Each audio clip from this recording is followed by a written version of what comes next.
I think it will be much more preferable. जो मैं नहीं कहूंगा ना, देखो इफ आई से कि यूथ की प्रॉब्लम ये है वो है then I am kind of generalizing ना। Yeah. लाइक प्रॉब्लम सॉल्विंग तो ऑलरेडी मैं करता ही हूँ, Hmm. But I don't know तुम लोग को क्या लगता है Sir, यूथ की प्रॉब्लम क्या है?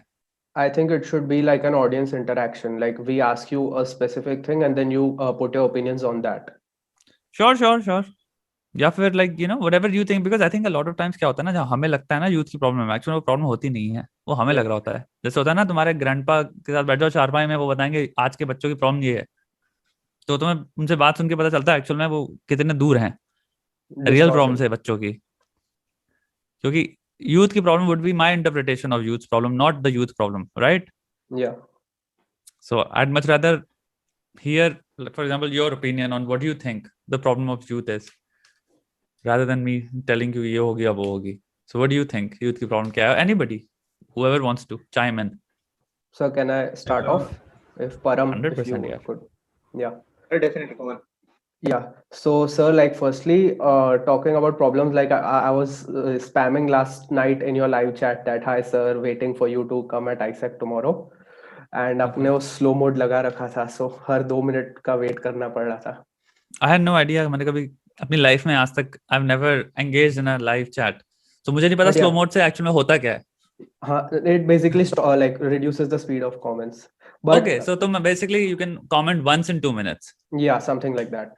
समझ गया। Okay, okay, okay. So, so like, you know, when for this session, Param told me that he is going to, firstly, I was like, Param, I am your fan first, that you could bring Shwetab over here. And then I was like, let me draft some questions over here. And so there were multiple problems. And I'm sure that, you know, if I go on asking all the problems, it won't do justice to the other participants, because I'm sure everyone has something in their mind which they want to ask for. So what I 100%. did instead is that I would like to do a rapid fire round with you. You just need to answer like as fast as possible. You don't need to justify your answers. Like you don't need to give reasons why you chose a particular thing and why not the other. It's just like a speed way to get this interaction happen. Okay. Okay. So I have penned down some questions and I'll ask you one by one. Yeah. So the first one being, would you rather choose to be A, non-ambitious in terms of your YouTube growth and be the niche problem solver in front of a small audience, or B, become a bit more ambitious and capitalistic about your YouTube growth only for the greater good cause of more people discovering your content and getting helped out of it? Yeah, it's not about greater good, it's a consequence. If you're good at something, you will grow. Okay. Understood. Right. So if, for example, I upload good content, the natural है वो trajectory जो तुम्हारी growth की होगी. So now, of course, it also depends कि like, you know, कितना लोग accessible वो कितना है, in the sense कि आप क्या language use कर रहे हो, आप कितने consideration दे रहे हो, और आप कित level का sacrifice कर रहे हो अपने content में. So there is obviously एक dilution which lot of YouTubers जो कि हम जो same चीज कर रहे हैं उसमें करते हैं, which basically is simplifying a content to a point जहाँ पे आप सब सिंपल बातें कर दी आपने, रियल बात करी ही नहीं, टच में रियल हेल्प किसी को नहीं होने वाली, या राइट टॉक भी नहीं है वो, इट्स जस्ट मेरे को बहुत बड़े मास को पहुंचना है, तो आप रियल सोल्यूशन नहीं दे पाओगे राइट उस जगह पे. So I think the best answer is कि make content. I would rather make content जो कि जब किसी को जरूरत हो और वो अगर खोलता है उस वीडियो को तब उसको उसकी हेल्प मिल जाए. अब वो आज खोले एक साल बाद खोले, वो completely depends on the person, but the video should be solid. True. Right. So, yeah. Next one being, if you ever come across an extremely poor NGO who needs huge monetary funding for their initiative, then would you churn out generic courses at a slightly higher cost just so that you could help those poor? Yes or no? No. Because मैं excuse दे रहा हूँ, ये prime excuse होता है अगर तुम capitalistic जितने भी तुम्हारे, अगर एमबीए किए हो तुम या किसी कॉर्पोरेशन एमएनसी के साथ काम किए हो, तुम्हें पता है सबके अंदर एक बहुत बड़े बड़े डिविजन्स होते हैं. क्योंकि मैंडेटेड होता है ना सरकार द्वारा कि आपको करना है, you have to do some, इनको मुझे कहते हैं कुछ, अभी टाइम मेरे दिमाग में आ नहीं रहा. सो ये ऑब्लिगेटरी नॉनसेंस हो गई. इससे बेहतर है तुम, अगर लगता है कि एनजीओ के साथ कुछ चीजें हैं, तुम उनके साथ पार्टनर कर सकते हो. There are multiple solutions to a given problem. तुम उनको एक प्लेटफॉर्म दे सकते हो, तुम लोगों से क्राउड फंडिंग करवा सकते हो, तुम लिटरली डायरेक्टली लोगों को इंट्रोड्यूस करा सकते हो वो क्या काम कर रहे हैं उससे, ताकि लोग डायरेक्टली हेल्प करें. मैं मसीहा क्यों बनूं कि मैं कोर्सेज करके जो मेरे प्रॉफिट जो मेरे अकाउंट में आ रहे हैं मैं वो उनको दूंगा. लेकिन मैं बीच में आने वाला हूँ यहाँ पे सुपरमैन की तरह हेल्प करने के लिए। ये मसीहापना जो चलता है ना यूट्यूब पे, सेल्फ प्रॉफिटिंग है ये। वो इंसान ने यूज किया एक एक्चुअल चीज, जस्ट चीज को, जब उसके अकाउंट में उसने देखा ना 40 लाख रुपए आए, कभी आए हैं एक झटके में 40 लाख रुपए? इधर से उधर होता नहीं है लोगों से, उसे कहते हैं इंसानी फितरत, साइकोलॉजी। जब दिखेगा ना अकाउंट में 40 आ गया, अब इसको मुझे डेबिट करना है, नहीं होता।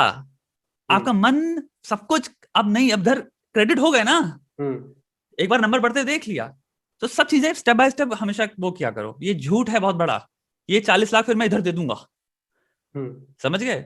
मैं 40 लाख में से मोस्टली 10 दे दूंगा, बट कहने को तो वो 30 भी डिजर्व नहीं करता था ना मैं। क्योंकि मैंने जो बेचा वो ये कह के कि मैं सारा जो भी प्रॉफिट आएंगे, अब मैं एक्स्ट्रा कॉस्ट में जो करने वाला हूं मैं बेचूंगा, जब लेकिन मेरे पास आ जाएगा फिर मैं उसमें से एक बहुत छोटा सा पोर्शन दूंगा, बहुत प्रॉफिट मैं अपनी जेब में डाल लूंगा।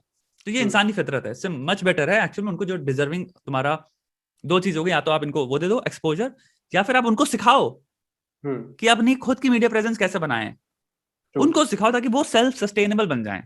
मैं क्या बैठ के हमेशा जिंदगी भर वो थोड़ी करता रहूंगा, मैंने ठेका थोड़ी लिया है। True. So, sir, next being a hypothetical example, if a YouTuber who has financial issue at home needs to collect money for his parents' medical treatment and stuff, he chooses to promote gambling apps to his audience. Will you call him a good person because he's taking good care of his parents, or will you call him a bad person because he chose to promote gambling to his audience?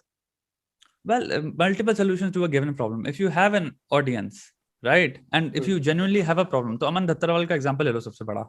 उसके भाई के साथ problem हुई थी बहुत पहले। अब उसने लेफ्ट राइट टेढ़ी मेढ़ी बातें नहीं करी ना, कि मैं ये इनडायरेक्टली कुछ हो गया, वो बहुत कुछ खराब हो गया। साफ साफ कहा मेरे भाई के साथ प्रॉब्लम चल रही है, मुझे आपकी हेल्प चाहिए। अगर तुम्हारी प्रॉब्लम जेन्युइन है, अगर तुम्हारे को एक ग्रुप ऑफ पीपल देखते हैं, तुम्हें दूसरी बात बता रहा हूँ, ह्यूमन बिहेवियर के अंदर there is great empathy in us, in humans as well. There is great capacity कि हम चाहते हैं हेल्प आउट करना लोगों को, जहाँ पे हमें लगता है केस जेन्युइन है। Especially in Indians, like we are emotionally more charged up. Not Indians, all over the world. अभी तुम्हारा केस तुम्हें पता नहीं है, ओके मैं तो बताता हूँ। अभी रिसेंटली केस हुआ था, एक लड़की है साउथ में या कुछ में, उसको कैंसर वैंसर या समथिंग कुछ था, छोटी बच्ची है, पूरे वर्ल्ड से डोनेशन आई है उसको, नॉट इंडिया से, पूरे वर्ल्ड से। It was one of the biggest news कि लोगों ने इतना भयंकर, पूरे कनाडा, यूरोप, तुम्हारा ऑस्ट्रेलिया, सब ने दबा दबा के पैसे भेजे। क्राउड फंडिंग क्या होती है यार? लोग मदद करने को प्रॉब्लम नहीं है किसी को, बहुत बड़ी हमारी कम्युनिटी है इंसानों की। तो अगर आपके एक्चुअल में प्रॉब्लम है जेन्युइन और आपको लग रहा है मम्मी पापा, तो आपको गैम्बलिंग ऐप बेचने की जरूरत नहीं है। आप कह सकते हो मुझे जरूरत है आपकी, और आप डायरेक्टली अपील कर सकते हो कि ये वो है। आपको पता नहीं है कितने लोग कहाँ से निकल के आएंगे, कितने लोग हैं जो कॉन्टैक्ट से करवा देंगे, हमारी रिश्तेदारी में ये डॉक्टर है हमारे, वो हॉस्पिटल तक के अंदर का जुगाड़ निकाल देते हैं लोग। So you don't need, again ये ऐसी जगह, ऐसी लल्लो झप्पो करने की जरूरत नहीं है आपको कि मैं गैम्बलिंग ऐप बेचूंगा, जस्टिफाई कर रहा हूं अपने दिमाग में। Sir, next being that, do you think that the debate of ethics and morality on any topic is a waste of time? As every country has a legal code of conduct. If one violates that, then they shall be liable to face the consequences. But until then, ethics is a subjective matter, and therefore debating doesn't make sense. Your options being A, yes, agreed, ethics are subjective, legal boundaries is what matters, and B, no, above and beyond the legal boundaries, there is a set of unsaid ethical code of conduct which binds the social fabric of our society. Yeah, not just bind the social fabric, it binds the fabric that ensures our human survival. For example, अभी पेड़ काटने बैठ जाओ और building लगाने लग जाओ, ethical committee आपके कोई है ही नहीं, पीएचडी करी नहीं आपने। इंजीनियरिंग में एक एथिकल होना चाहिए, एआई में एक एथिकल डिपार्टमेंट होते हैं, हर एक चीज में रीजन है, एक एथिकल का एक डिपार्टमेंट चल रहा है साइंसेस में भी, क्योंकि दे मेक श्योर साइंटिफिक दिमाग सठिया ना जाए ना। साइंटिफिक दिमाग तो है discovery discovery discovery discovery discovery. आप उसकी बाउंड्रीज, एथिकल, उसके इम्प्लीकेशंस, वो सब कैलकुलेट करने के लिए आपको एक डिपार्टमेंट चाहिए, कुछ लोग चाहिए समझदारी से, जो कहते हैं भाई अपनी छलांग उतनी मारो जिसमें आप धरती ना तबाह कर दो। ये पॉइंट है एथिकल का। सेम चीज अब तुम कह लो भाई एथिकल है तो भाई यार एथिकल अगर हटा दो, अगर एथिकल की जरूरत ही नहीं, मॉरल की जरूरत नहीं है, तो स्लेवरी भी जस्टिफाइड है। कॉस्ट, भाई कॉस्ट इफेक्टिव है ना यार। हमें लोग मिल रहे हैं, हमको 14 घंटे काम कराते हैं, इनको एक छोटे से हमें कंपार्टमेंट में रखते हैं, कोई पैसा भी नहीं आ रहा इनसे, दो बार का सड़ा हुआ सा खाना देते हैं, मर जाते हैं लोग। पॉपुलेशन तो इतनी हो ही रखी है, जस्टिफाई करो। एथिक्स नहीं होंगे तो कुछ भी जस्टिफाई कर डालोगे ना। पेड़ काटने से मैं शुरू हुआ था, कितनी बड़ी प्रॉब्लम हो गई है पेड़ काटना, जब सोचते नहीं थे। जब हम छोटे थे, 5th क्लास में सिविक्स में पढ़ा था डिफॉरेस्टेशन। सोचो मैं कितने छोटे की बात बता रहा हूँ, मैं कम से कम 20 साल पहले की बात बता रहा हूँ, मैंने पढ़ा है। ट्रू। लिटरली 20 साल पहले मैं अपने सिविक्स की बुक में पढ़ रहा हूँ, deforestation one of the biggest problems हमारी लाइफ में चल रही है। आज हम आ चुके हैं।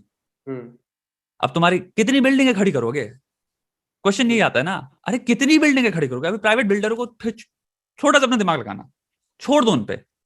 तुम्हें लगता है 2 पैसे का उनको फर्क पड़ने वाला है कि पेड़ काट रहे हैं, उनका तो बिल्डिंग खड़ा कर रहा है ना। जितनी बिल्डिंगें खड़ी हो रही है उतने उनके अपार्टमेंट बिक रहे, उतना उनको उनका बिजनेस चल रहा है।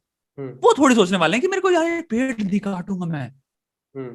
तो एथिकल कमिटीज की इसलिए जरूरी होती है भाई, एथिक्स की बहुत जरूरी है, क्योंकि इंसान अपनी खुद की मार रहा है लॉन्ग टर्म में, लेकिन अपने कर्मों से। ट्रू। ये चीज तो तुम्हारे जो हम बात कर रहे थे कोर्सेज की, मैं बात करता हूँ, एथिक्स की बात आ जाती है ना एट द एंड। आप 5 साल के बच्चे को कह रहे हो ये कर लेगा एड में, कहाँ ये 5 साल का बच्चा कर लेगा? पॉसिबल है? क्या बात कर रहे हो? माँ बाप को बेवकूफ बना रहे हो, टियर 2 टियर 3, फिर उनको आप ब्लैकमेल कर रहे हो पीछे। अब एथिक्स की बात आ गई ना यहाँ पे, कि आपको अमेरिका में जो हमारा यूट्यूब किड्स जो शुरू हुआ है, या तुम लोग जो भी किसको पता नहीं, यूट्यूब में पूरा मोनेटाइजेशन सिस्टम चेंज किया था अमेरिका ने, क्योंकि यूट्यूब अमेरिका की कंपनी है। सब लोग एकदम हिल गई थी सबकी। अमेरिका ने यूट्यूब किड्स अलग ही स्टैब्लिश कर दिया, जो कि डीमोनेटाइज्ड है। आप बच्चों के कंटेंट को मोनेटाइज कर ही नहीं सकते, बिकॉज रीजन क्या है? एथिक्स। बच्चे दिमाग से मैलेबल होते हैं, गलेबल सबसे ज्यादा बच्चा है। बहुत ईजी है बच्चे को कुछ भी बेवकूफ बना के बेचना।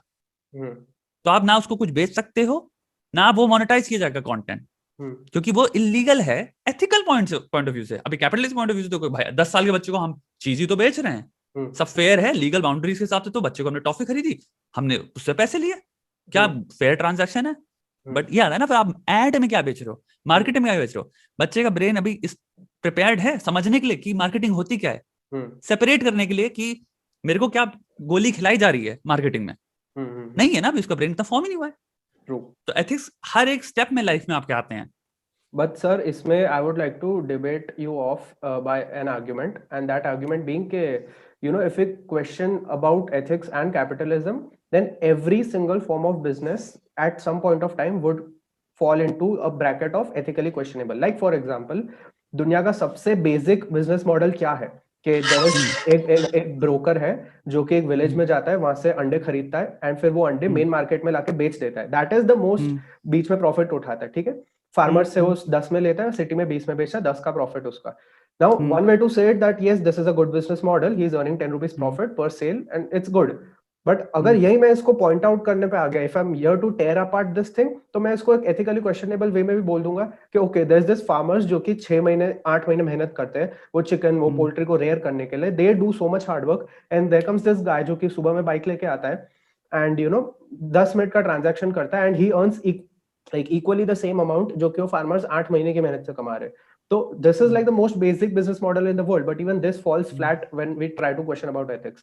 So isn't it true कि अगर हम बहुत ज्यादा ethics के बारे में, एक बात बताओ, फार्मर के गले पे उसने चाकू लग के करवाई डील? नहीं। फार्मर के पास राइट है ना बेचने या ना बेचने की, तो फेयर हो गया ना। और फार्मर अडल्ट है, फार्मर के पास ऑप्शन है एक्चुअल में बाहर जाके खुद से भी वो चाहे तो सेल कर सकता है दूसरी मंडी में, जैसे अगर अभी हम मंडी का वो रखे हैं। तीसरी चीज आती है कि यहाँ पे आप बात जो कर रहे हो कि चलो there is a cost. For example अगर तुम वो बात कर रहे हो एक उसकी भी ना, मिडिल मैन जो तुम बात कर रहे हो कि भाई वो भी बेयर कर रहा है, वो एक बड़े मार्केट से आके वो चीजों कर रहा है, वो अपने कॉन्ट्रैक्ट बना रहा है, वो सब कर रहा है, जो कि हो सकता है फार्मर अपने खुद से उस पर अचीव ना कर पाता, जिस वजह से फार्मर एक्चुअली उस पर रिलाई कर रहा है और फार्मर का एक्चुअल में प्रॉफिट होता है, बिकॉज अमाउंट ऑफ बल्क में जो खरीद रहा है वो फार्मर कभी अफोर्ड नहीं कर पाता सेल करने के लिए। So it's not actually about ethics जहां पे तुम बात कर रहे हो, that's your plain business, right. यहाँ पे कोई एथिकली वाली बात नहीं चल रही। यहाँ पे फार्मर को अगर लगता है कि उसको कम वो कर रहा है, he can negotiate the prices. Ethics वहां पे आ जाती है जहां पे आप समझ लो लॉन्ग टर्म गुड ऑफ लेजस से और योर प्लैनेट, आप एक्सप्लॉयटेशन, यानी कि जैसे अब तुमने स्टॉक्स बोला स्टार्टिंग में, आई डोंट नो तुमने शायद बोला था ना, जैसे ट्रेडिंग तुमने वर्ड यूज किया था। ट्रेडिंग के अंदर तुम्हें पता है कितनी सारी प्रैक्टिसेस होती हैं जो एथिकली इलीगल हैं, इनसाइडर ट्रेडिंग से लेके ये वो जो कि क्राइम है। क्यों है? अगर एथिक्स हटा दो कहोगे कोई गलत नहीं है, जिसको जैसे करना है वैसे करे, बट नहीं है ना यार, क्योंकि आप मार्केट को मैनिपुलेट कर रहे हो ना। The word that comes is called manipulation. तो दो चीजें आपको यहाँ पे कंसिडर करनी, जिस भी प्रैक्टिस में मैनिपुलेशन इन्वॉल्व है, यानी कि फेयरनेस गायब हो गई, राइट? आप धोखा देके किसी को कर रहे हो, जो कोर्सेज वाली चीज थी, आप एक बच्चे को कर रहे हो जिसका ब्रेन बायोलॉजिकली, न्यूरो साइंटिफिकली या न्यूरो बायोलॉजिकली फॉर्म ही नहीं हुआ अभी। उनके माँ बाप को आप ऐसी टेक्नोलॉजी बेच रहे हो जिनके बारे में उनको नॉलेज नहीं है, एक ऐसा एड बना के जो मिसलीडिंग है, जेन्युइनली मिसलीडिंग है ना वो एड, झूठा है ना। या तो गैमलिंग क्यों इलीगल है यार? ऐसे लगाने दो ना सबको पैसा। बट आपको पता है ना, जो ये बेच रहा है ये झूठ बेच रहा है लोगों को, एड में झूठ है, ऐसा रियलिटी में नहीं होता। तो ये चीज है ना, ट्रू। एथिक्स के में कितने सारे रेंडिशन है। दारू बेचना टीवी पे इलीगल है, तुम्हें पता है? हाँ, बट उसको इलीगल क्या है इसका? हार्म है ना, बॉडी हार्म। अब याद करो मैंने क्या कहा था, तुम्हारा पहला हार्म अर्थ का हार्म हो गया, तुम्हारी खुद का हार्म हो गया। तो तुम, वो एथिकल कमेटी है ना जो कह रही है भाई ये क्या बेच रहे हो, कैंसर होगा इससे। Understood. Right? Yeah. So, yeah. Next in the rapid fire is that, as per your opinion, how would you classify Swades by Shah Rukh Khan as a movie? Good movie, bad movie, emotional but not practical movie? very average movie है यार, to be very honest.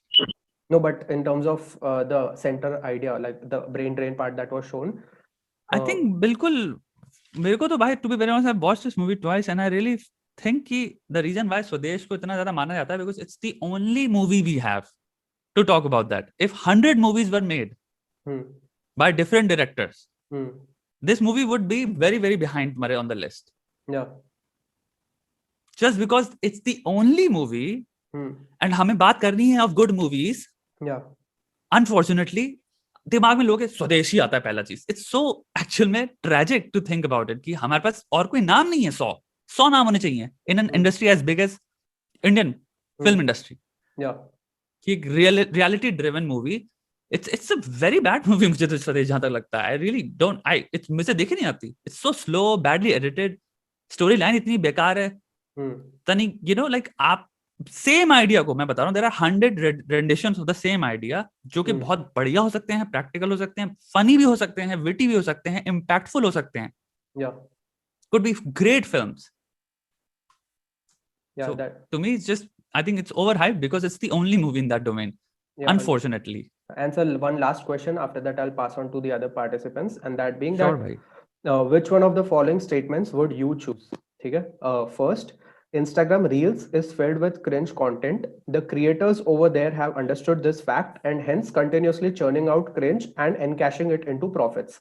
And B, cringe is subjective. Not everyone wants to watch woke, up-to-date, classy content. If the masses choose to be entertained by a certain form of content, then it is completely their call. Calling their form of entertainment cringe is classicism at its very best. It's not classism, it's somebody's subjective view as well. ना मैं cringe कहने से, या कोई भी इंसान जो cringe कह रहा है, आई डोंट नो, अगर कोई कहता है, I am pretty sure there are lot of roasters who make videos, right, कि क्रिंज है, उनके कहने से ना वो उसके व्यूज कम हो रहे हैं, ना जो देख रहे हैं वो देखने वाले बंद कर रहे हैं। जो क्रिंज करके इस पे वीडियो करके कैपिटलाइज कर रहे हैं, बिलीव मी, वो भी पैसा कमाने में बैठे हैं, राइट? जिसको नहीं देखना वो नहीं देख रहा, राइट नाउ मेरे से अगर तुम पूछो यार आपने रील से वीडियो क्यों नहीं बनाया, बिकॉज़ मैंने कभी देखी नहीं reels, so I don't have a video in my mind. The person who is making these videos or actually में 1, 2, 3, 4 part बना रहा है, he actively or she actively watches these reels then. And then they're like, oh, अब इसमें भाई मुझे भी पैसा कमाना है, मेरा भी काम यही है, बस चीजों को shit करना for no good reason. Yeah, that's their business, right? Negativity sells way too much. So of course यार, it's a business हमारा model ना. I think I would say जियो जीने दो, live and let live, right? But I would also say कि अगर तुम्हें लगता है कुछ चीज बेकार है, तो I also fully support the right of the person जो क्रिंज कह रहा है, that person as well, right? The person who has the right और who is making content like that, I support them as well in making cringe content, वो उनकी right है। And जो criticise कर रहा है, I support their right to criticize as well. सब freedom होना चाहिए यार, सबको जिसको जो करना करे यार, उसकी जिंदगी। लेकिन क्रिटिसाइज करने वाले के भी फिर वो राइट होनी चाहिए, नहीं कि आप क्रिटिसाइज नहीं कर सकते। क्यों नहीं कर सकते भाई? तो वही है मेरा व्यू। तो सर, आप ये जो फिलोसॉफीज एंड इन सब की बातें करते हो, so in like some technical terms, are you self learned और have like in your childhood you used to follow someone, some people, and that's how हमारे you're चाइल्डहुड में तो था ही नहीं कुछ भी, okay. कहाँ से फॉलो कर लेते? अच्छा. So YouTube तो आया Gaurav, do ही you बहुत have a लेट है degree in यार. philosophy or not? नहीं Or नहीं maybe psychology? नहीं. Okay.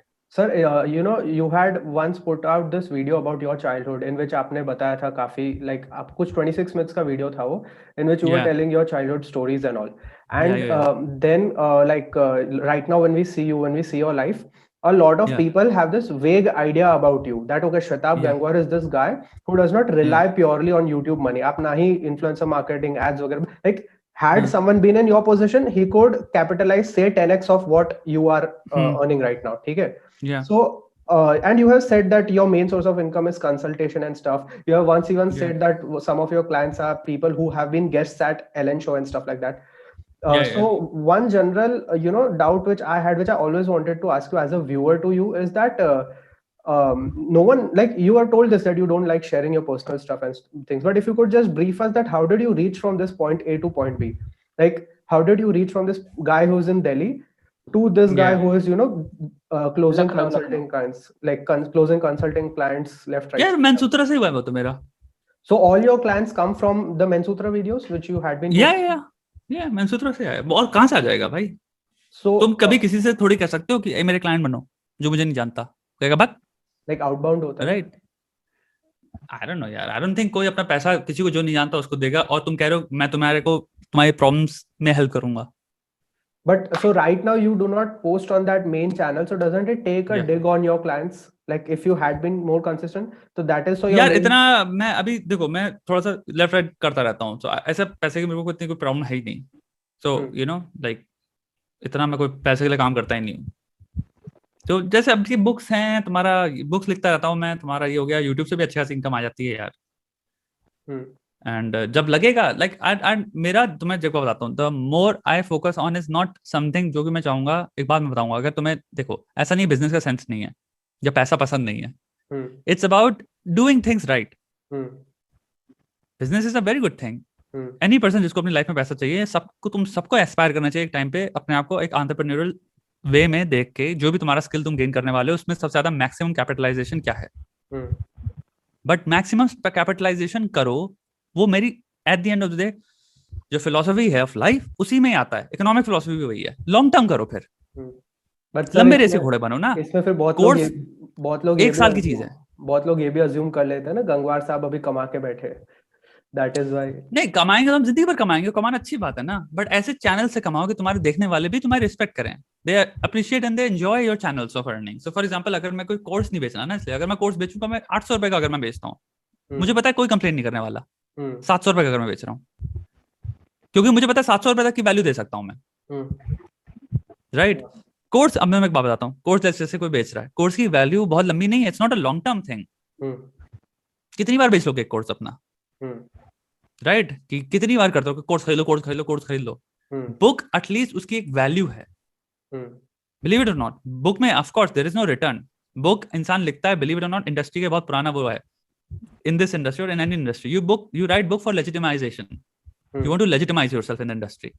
Book gives you legitimacy. Right? Mainstream आपको recognition और acceptance और acknowledgement मिलता है. तुम लोगों को पता नहीं, अभी HT 30 out of 30 करने वाला था, उसमें मेरा नाम था, और मैंने उनको बताया भैया मैं 31 का हूँ. ठीक है, 30 under 30 जो लिस्ट बनाते हैं ना, मैं पागल हो गया, तो वो गायब हो गया फिर उसके बाद. But had I been 30, this wouldn't have been possible had I not published a book. Nobody would consider you तुम्हारा, unless आप बड़े लेवल का फोनी गेम खेल रहे हो, जो कि असली जो तुम्हारे 20 under 30 के अंदर 30 जो में आते हैं वो खेल रहे हैं. क्या हम सेल्फ मेड हैं? सेल्फ मेड नहीं है उनमें से कोई.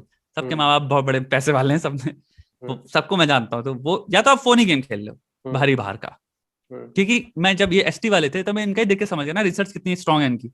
उल्लू को पट्टों को ये तक नहीं पता मैं 31 का 29 का हूँ.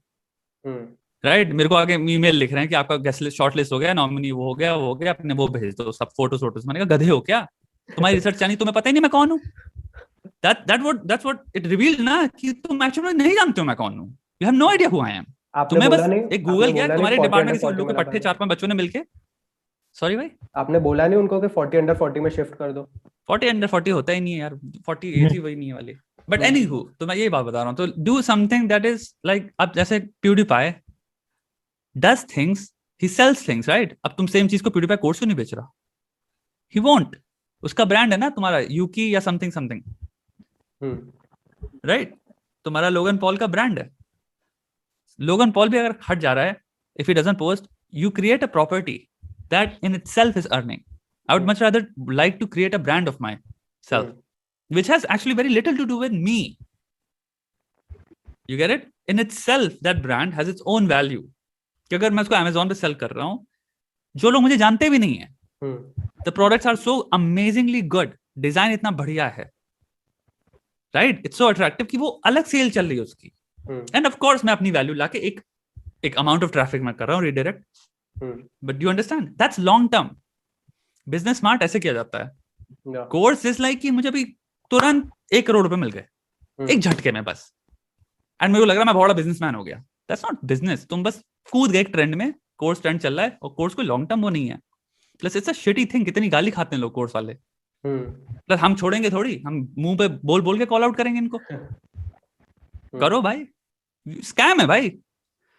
100 रुपए की चीज को तुम 4000 में बेच रहे हो. एथिक्स वाली बात भाई आज जो हम कर रहे थे ना, तो लोग तो बोलेंगे ना भाई कि यार एटलीस्ट कुछ भी नहीं कर सकते ना आप.